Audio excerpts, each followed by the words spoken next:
सबको जय मसीह की। प्रभु यीशु मसीह के नाम में आप सबको आशीष और अनुग्रह मिले। आज हम फिर से नए नियम के विषय में हम पढ़ने वाले हैं। जैसे हमने पिछले सीरीज में हम देख रहे हैं कि बाइबल स्टडीज़ के विषय में, तो कि हमने बाइबल इंट्रोडक्शन के विषय में आपने देखा और उसके बारे में मैंने जाना और अच्छा लगा मुझे कि आप लोग सीख रहे हैं। और हम बाइबल इंट्रोडक्शन के नया नियम की पुस्तक से हम आरंभ करेंगे। तो नया नियम की पुस्तक जो है मैं जैसे उसमें हमने बाइबल इंट्रोडक्शन में पढ़ा था कि नया नियम के अंदर सुसमाचार है, इतिहास है और पत्रियां हैं और जो है प्रकाशित वाक्य यानी प्रेरित का जो भविष्यवक्ता का पुस्तक है। तो ये चार चीज़ों के बारे में हम एक एक पुस्तक करके हम देखेंगे। तो सबसे पहले चार सुसमाचार में से पहला सुसमाचार के विषय में हम पढ़ेंगे। तो उससे पहले कि हमें जानना है कि नया नियम में मसीह यीशु के जीवन और सेवा और मृत्यु और पुनरुत्थान का और यीशु के बाद उसके चेलों के द्वारा जो भी कार्य हुआ है या आने वाली बातों को पवित्र आत्मा ने जैसे बताया है, यही एक सारांश है कि नया नियम है। नया नियम सिंपल और सरल में यीशु मसीह का जन्म से लेकर यीशु मसीह का सेवकाई और मृत्यु और उसके बाद उसके पुनरुत्थान, उसके बाद उसके यीशु मसीह के चेले ने जो काम आरंभ किया है उनका काम और यीशु मसीह के पवित्र आत्मा ने जो भविष्यवाणी की किताबें दी जो आखिरी अंतिम दिनों में जो होने वाला है उसके बारे में ही हम देखेंगे। तो सबसे पहले हमारे पास जो पुस्तक है वो है सुसमाचार की पुस्तक। तो इसके बारे में नया नियम के विषय में कुछ एक और बातों को मैं जोड़ना चाहता हूँ।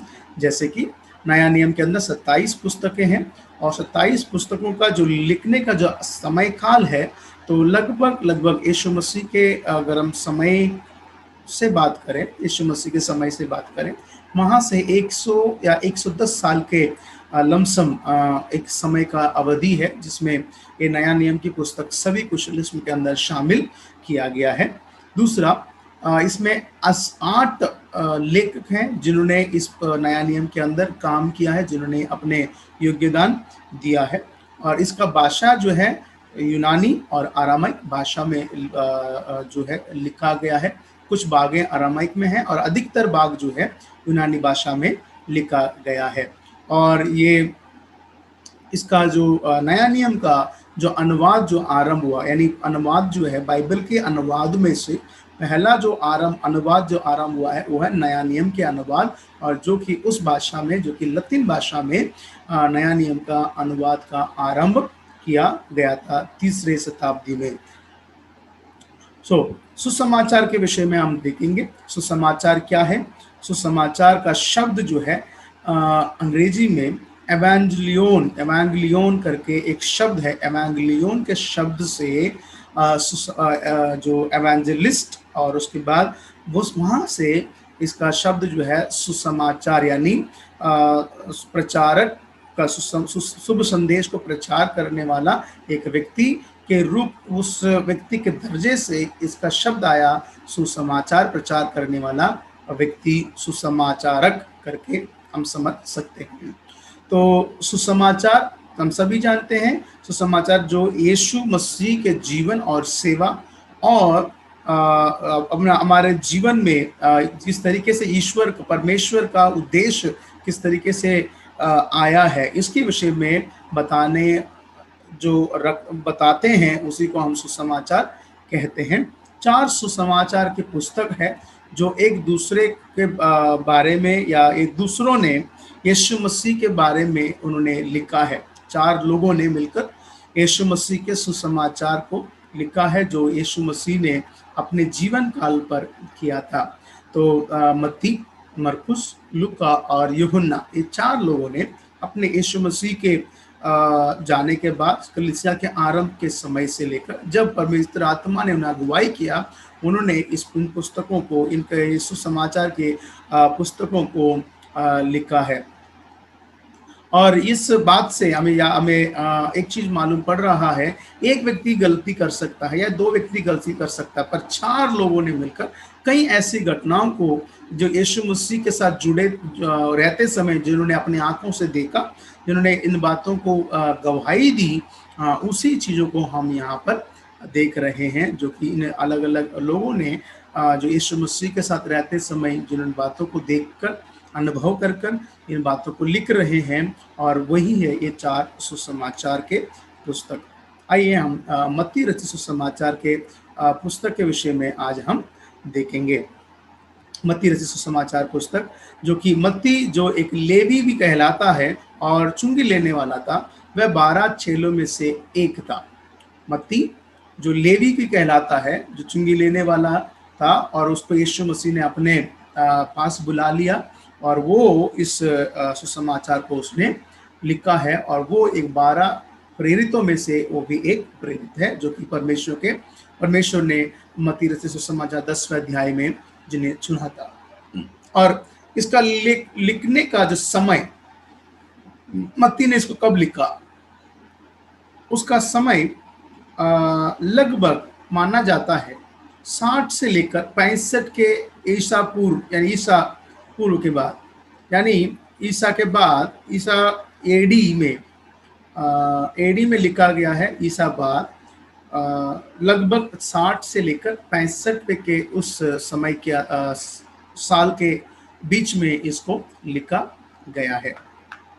और इसका लिखने वाला किन के लिए लिख रहा है, अगर आप कोई चिट्ठी लिखते हैं तो आपको समझना है आप किसी ना किसी व्यक्ति को, सामने वाले को सोच कर लिखते हैं, और वो किसके लिए लिख रहा था। मत्ती जो है एक लेवी है, और वो एक यहूदी समाज में रहने वाला एक व्यक्ति है, और उन यहूदी समाज को लिखता है कि यीशु मसीह कौन है और कैसा है, और उसका जो मुख्य जिनको वो लिखने और जिनके बारे में वो बताना चाहता है जिनको, वो है इजरायली लोग करता, जो कि यहूदी लोग हैं।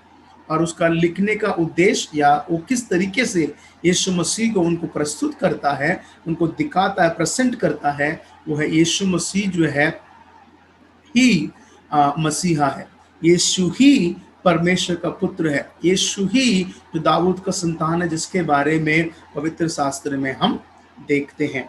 तो इस बात को लिखता है मत्ती, खुद एक लेवी है, और वो लेवी यानी यहूदियों के लिए लिखता है कि यही यीशु ही है जो पवित्र शास्त्र में लिखा गया, जिसको परमेश्वर ने वादा किया है, वही यीशु है करके लिखता है।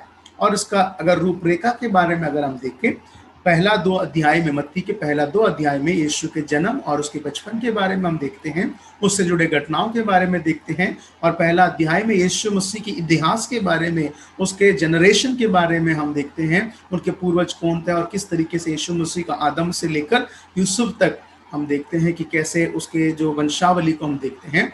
और दूसरा अध्याय में यीशु मसीह का जन्म और उसके तमाम बातों को हम देख पाते हैं। और तीसरा अध्याय में यीशु मसीह का बपतिस्मा और उसके सेवकाई के आरंभ के विषय में हम देख रहे हैं। और चौथा अध्याय से लेकर 14 अध्याय तक यीशु मसीह की संपूर्ण सेवकाई के विषय में देख रहे हैं, जो कि गलील से लेकर यरूशलेम तक, यरूशलेम से लेकर गलील तक, ये दोनों जगह में यीशु मसीह ट्रैवल करते हैं और सेवकाई करते हैं, और फिर जाते हैं मंदिर, फिर आते हैं गलील। तो यही अपने घर से मंदिर जाते हैं, मंदिर मतलब इसी जगह के बीच में यीशु मसीह सेवकाई किया है। और उस सेवकाई के विषय में हम 4 अध्याय से लेकर 14 अध्याय तक हम देख सकते हैं। फिर 14 अध्याय के मध्य से लेकर 17 अध्याय तक यीशु मसीह जो है गलील के अंदर रह के कैसे काम किया, गलील यरूशलेम से कैसे वापस आए, इन सब बातों को हम देखते हैं।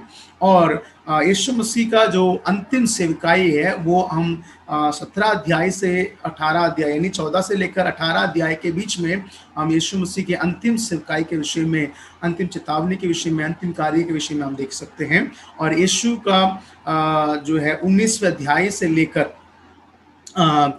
यीशु मसीह के 27वें अध्याय तक अगर हम देखेंगे तो यहूदा और सामरिया के सेवकाई और यीशु मसीह को पकड़ाए जाने का और उसका मृत्यु का, उसका दुख उठाने के विषय में हम देख सकते हैं। और 28वें अध्याय में अगर हम देखें तो यीशु मसीह का पुनरुत्थान, यानी जब यीशु मसीह जी उठा और चेलों ने किस तरह यीशु मसीह से मिले और किस तरह यीशु मसीह जो है उनको प्रमाणित करते रहे कि मैं ही वो यीशु जो मरा और जी उठा, देखो मैं तुम्हारे सामने जीवित हूँ, कि परमेश्वर के वचन में जो जो बातें लिखा है उसे मैं पूरा करने के लिए मैं आया हूँ। और इसी अध्याय के अंदर आखिरी अध्याय में यीशु मसीह ने जो महा आदेश जो हमें देके गया है, उसके साथ साथ यीशु मसीह स्वर्ग को चले जाते हैं। तो यहाँ पर हमारा जो नया नियम का रूपरेखा है यहीं पर खत्म होता है।